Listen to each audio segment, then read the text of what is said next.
tiempo de entrevista. Hoy con Verónica Mato, una de las nuevas legisladoras, asumió su banca en la Cámara de Diputados, de Representantes en todo caso, el pasado sábado. Representa al Frente Amplio, más precisamente a Encuentro 18 de agosto, y fue electa a través de la lista 1001 por el departamento de Montevideo. Verónica, bienvenida a TV Ciudad. Muchas gracias, muchas gracias. Y muchas gracias por decir...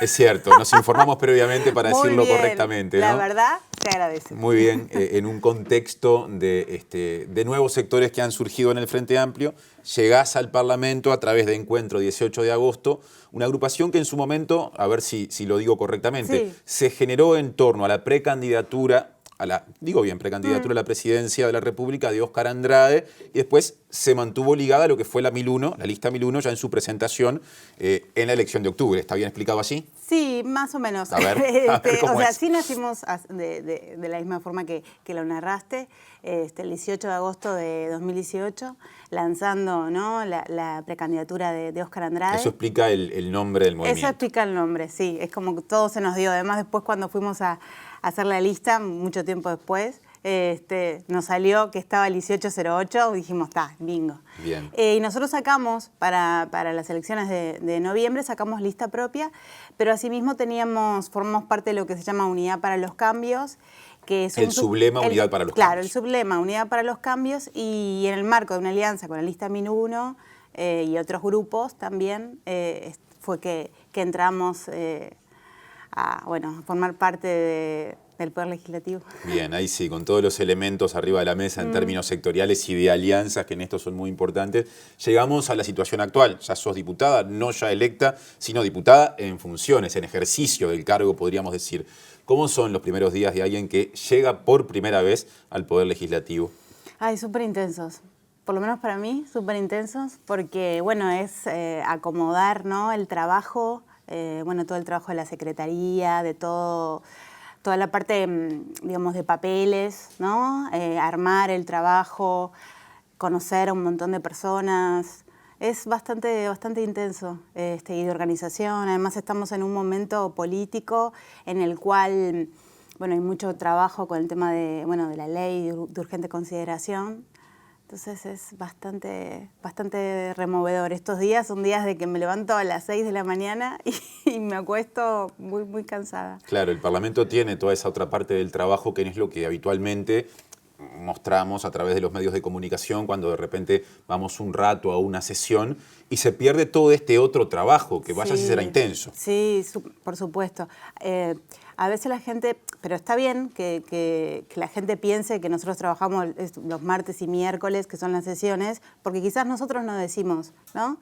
Pero hay un montón de trabajo de preparación para que esas sesiones se den, y cada legislador tiene un trabajo primero con la comunidad, contando y viendo qué cosas suceden también con la propia bancada, con el sector. Hay mucho trabajo también en función de las cosas que van sucediendo. Hay un trabajo específico con la información, ¿no?, con las cosas que acontecen día a día y que uno también le tiene que dar respuesta. Hablando de momentos removedores, esa fue la expresión que utilizaste cuando definiste este instante de tu vida, cuando empezás a transitar por el trabajo parlamentario. Fue removedor para mucha gente lo que pasó durante tu juramento el sábado pasado, cuando las nuevas cámaras o la nueva conformación de las cámaras se oficializó como tal y empezó el actual periodo, porque exhibiste una remera de madres y familiares de detenidos desaparecidos, y aparte esto nos conecta con tu historia personal, porque sos hija de Miguel Ángel Mato, una de las 196 personas uruguayas que, después de haber sido detenidas, en el caso de tu papá durante la última dictadura en 1982, permanecen desaparecidas. ¿Cómo es llegar con esa historia personal al Parlamento? Ay, es algo... No digo que es una carga, pero es una responsabilidad. Es una responsabilidad con mi historia, es una responsabilidad con, como dije, que lo dije en realidad, eso no, digo porque me salió del alma, ¿no? Una responsabilidad con todas las personas que trabajaron tanto, que militaron tanto, para que hoy haya, ¿no? Estén esas cámaras. Hay que pensar que en la dictadura eso no sucedía, ese espacio no era permitido. Entonces, poder ocuparlo, y también como mujer me pasa, ¿no? Días antes de asumir, paso por el palacio, porque iba a otro lado, y lo veo, y veo la bandera, los colores, o sea, nunca me había detenido o me había sorprendido tanto eso, y digo, ay, yo voy a estar acá, y me pasaron como flashes de mi vida, de distintas situaciones de mi vida, no sé, de cuando tenía 4 años me acuerdo y se inundó mi casa, que yo vivía atrás, había un arroyo, me acordé de eso, me acordé de la primera vez que vi a mi abuela con la foto de mi padre, me acordé de cuando iba a estudiar y trabajaba. Yo tuve a mi hijo a los 23 años. Ajá. Y y no tenía para el boleto a veces y lo tenía que llevar a UPA de la casa de mi mamá a mi casa, cargando bolsas súper pesadas con la crisis, cuando tenía que ir a comprar en un lugar específicamente y me quedaba lejos de mi casa. Me pasaron esas cosas, como que esos momentos que le pasaron a mucha gente, quizás algunos que cuento y otros no, pero no son como espacios, ¿no? Uno a veces piensa, el Parlamento no son espacios para personas que le pasó mi historia, ¿no? A veces son ocupados, ¿no? Generalmente uno piensa, bueno, personas que tuvieron determinada nivel social, económico y tal. Sí. Y yo, como muchas personas en el Uruguay, tuve que remarla mucho. Esta palabra que es la resiliencia, la conozco bastante. Entonces, frente a muchas problemáticas que tienen las personas, más allá de la mía específicamente, de mi historia, de ser hija de desaparecido, las entiendo porque soy sensible a esas cosas. Pero no lo digo como palabras hechas, lo digo porque me pasa. También el lugar del teatro. Vos venís del mundo de la cultura. Tu trabajo, entre otras cosas, está vinculado con la cultura. Sí, yo soy actriz. Y ese lugar, y dramaturga también, y desde ese lugar uno se conecta a cosas de otra forma también. Tiene la capacidad, es un trabajo que te permite ver la realidad desde otros matices. Entonces yo siento que desde este lugar, desde el Parlamento, el trabajo de lo que es la representación va a ser muy importante, y también desde lo que significa hoy para el Frente Amplio ser oposición. Es un lugar distinto, en el cual nosotros tenemos que defender muchas cosas, muchas conquistas que se han logrado en estos años, y lo vamos a hacer con toda la fuerza. Ya volveré a esa parte de la cuestión, que es lo que viene justamente desde el trabajo parlamentario o para tu trabajo parlamentario. Pero lo hablamos fuera de aire, antes del comienzo de la entrevista. Hay hijos e hijas de personas desaparecidas que no fueron conscientes de lo que pasó porque tenían muy poca edad. Hay otras que no. A vos te ocurrió que tu padre desapareciera cuando tenías 7 años, si no me equivoco, ¿no? 5. 5 años, perdón. ¿Fuiste consciente en aquel momento o adquiriste, digamos, la primera conciencia de lo que implicaba, no ya que una figura tan fuerte dejara de estar, sino la circunstancia histórica? Y si todavía no, porque 5 años no es tan poco como en otros casos, pero tampoco es mucho. Eras una niña, ni siquiera habías empezado la primaria. ¿Cuánto tiempo pasó para que empezaras a tener la real dimensión de aquellas circunstancias que se vivían y que desencadenaron la desaparición? Bien, fueron como, o sea, no puedo decir exactamente cuándo me di cuenta, porque la memoria, ¿viste? La construcción de la memoria es como que a veces uno, cuando la hilvana, la genera a través de cosas que te dicen, cosas que te acordás, fotos. Entonces no me puedo acordar exactamente el día.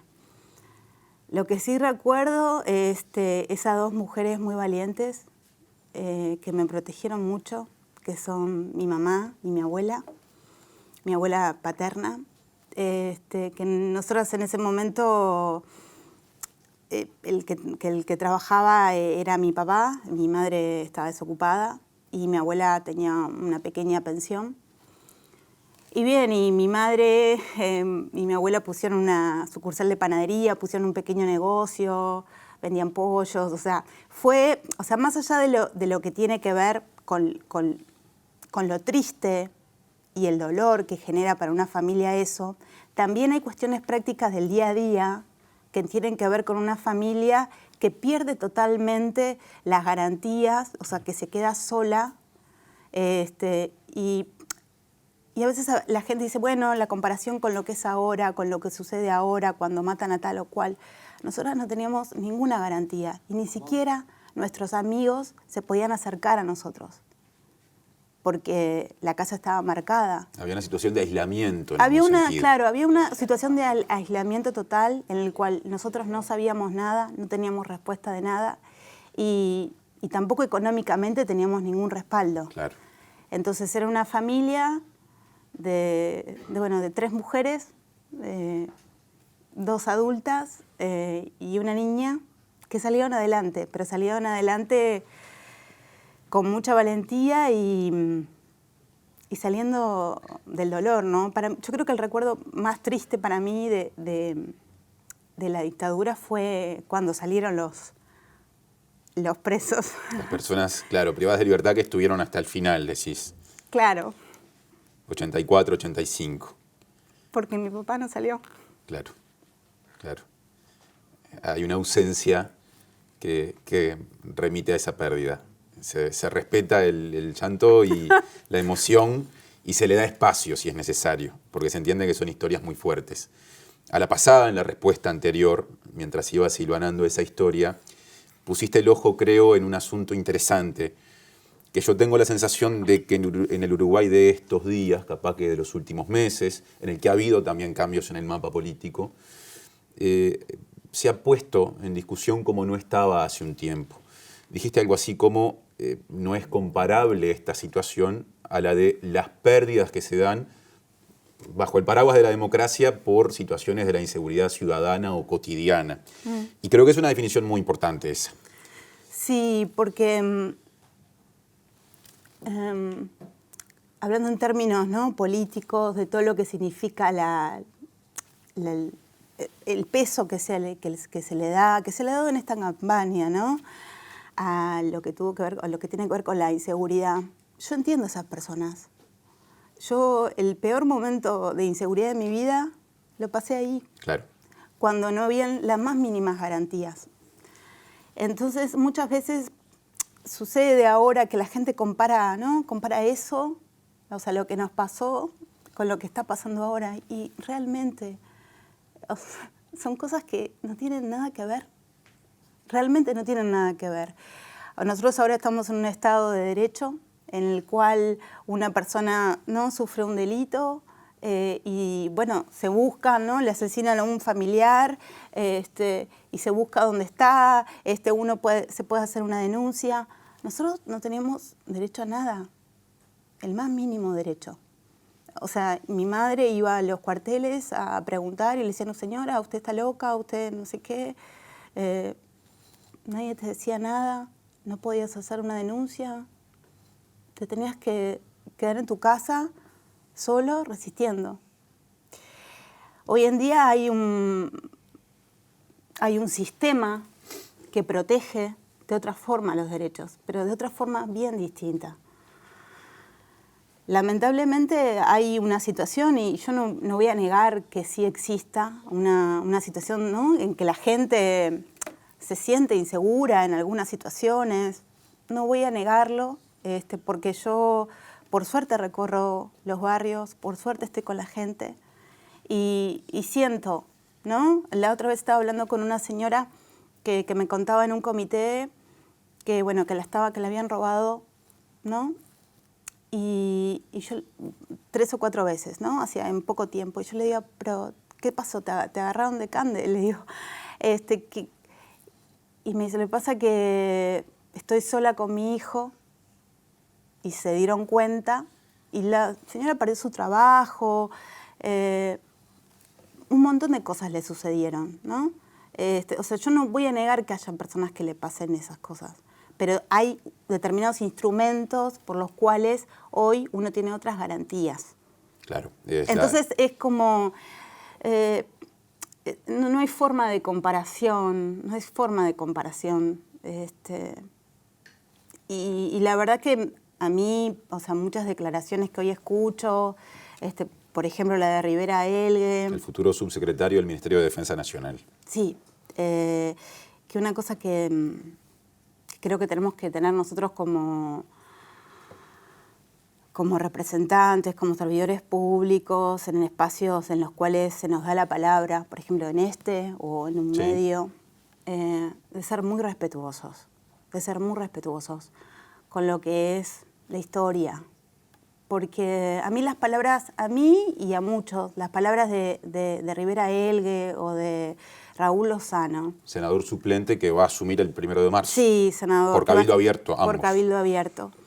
Son muy hirientes. Y a veces a mí las escucho y me dan pena por ellos. De verdad, me dan pena por ellos porque digo, ¿cómo tienen esa frialdad de cambiar, de decir una cosa que no es, desde ese lugar tan, no sé si es soberbio, pero como que no importa, ¿no? De decir cualquier cosa sin importar como las consecuencias. Ahora, de lo que Verónica, para ponerlo en contexto, por si alguien no la siguió, Rivera Elgue dijo que si los militares hubieran actuado mal, tendría que haber habido muchos más desaparecidos. Lozano dijo, fue por lo menos el título de una entrevista con La Diaria, donde también había hablado Elgue antes, paga mucho hablar del tema de las torturas. Ahora, repasando una entrevista que te hicieron a vos cuando fuiste electa diputada el año pasado todavía en Radio Uruguay, dijiste que en este periodo de gobierno, en el Parlamento que ya está en funciones, se iba a precisar mucha negociación. Entonces, y para cerrar la entrevista, ¿cómo se dialoga cuando se parte de estas diferencias? No digo que sea fácil, ¿no? No es fácil. Yo creo que va a ser ¿cómo puedo decirlo? A nosotros, las personas vinculadas a la memoria, vinculadas a las organizaciones sociales, siempre se nos tilda de generar la grieta, ¿no? Y al contrario, nosotros somos los grandes surcidores. Yo confío en el don de gente, en el don humano, de cabildo abierto, de darse cuenta que incluso, por ejemplo, Manini, Ríos enseguida salieron, ¿no?, algunos dirigentes a decir que no estaban de acuerdo con esas palabras que utilizaron. Pero una cosa importante de las palabras, por ejemplo, de Rivera Elgue, es que además de que dice que fueron X cantidad de desaparecidos, que según él son pocos, tenemos que pensar que el Uruguay estuvo en un sistema de lo que fue el Plan Cóndor, en el que estuvo Argentina, Uruguay, Chile, Brasil, en el cual en cada país había un dispositivo diferente de trabajo, digamos, de los militares. En Argentina fue un genocidio, en Chile primero se reunió a todo un montón de gente detenidos en un estadio y allí se hizo esa matanza y luego se siguió con otros procedimientos. Y en Uruguay el procedimiento fue poner muchas personas presas. En Uruguay estuvieron casi 20.000 personas presas. Hubieron 31.000 personas víctimas directas del terrorismo de Estado. Más allá de eso, tenemos que contar todos los exiliados políticos y todas las personas que estuvieron en la categoría C, ABC, que en ese momento se ponían las personas en las cuales no podían tener sus trabajos. O sea, hay un montón de cosas. ¿Desde qué lugar nosotros podemos dialogar con esas personas que uno dice, bueno, ¿cómo yo me pongo a hablar con Manini, me pongo a hablar mirándonos a los ojos ¿no? Conversando como estoy acá ahora y diciéndonos las cosas. Una cosa que me gustaría decirle a Manini es, bien, él tiene esa frase, se acabó el recreo, ¿no? Sí. Entonces yo le diría, Guido Manini, qué bueno sería que te juntaras con esos militares, que ellos saben, ¿no? Que estuvieron en ese proceso y que saben dónde están, y que le digas, compañeros, se acabó el recreo, digan dónde están. Verónica, gracias por este rato para Informe Capital y para TV Ciudad. Gracias a ti.